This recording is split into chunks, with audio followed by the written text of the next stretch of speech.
10 ரூபா பாலாஜா பரவாயில்ல, எங்களை விட உங்களுக்கு நல்லா தெரிஞ்சிருக்குது. தமிழகத்தில் 6000 மதுக்கடையில் இருக்குண்ண. 6000 மதுக்கடையில் பெரும்பாலான மதுக்கடையில் இருக்கிற பார்லாம் நீங்க சொல்ற ஆள் எடுத்துக்கிட்டார்.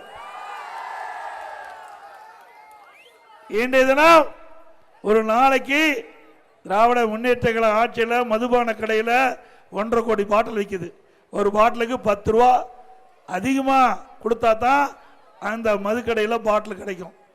இப்படி தமிழ்நாட்டில் 1.5 கோடி பாட்டில் விற்பனைனா ஒரு பாட்டிலுக்கு 10 ரூபானா ஒரு நாளைக்கு 15 கோடி இந்த மதுபான கடையில் இருந்து மட்டும் திமுக மேலிடத்துக்கு சென்றுட்டு இருக்குது. மாசத்துக்கு 450 கோடி, வருஷத்துக்கு 5400 கோடி, 4 வருஷத்துல 22,000 கோடி கொள்ளையடித்த அரசாங்கம் திமுக அரசாங்கம்.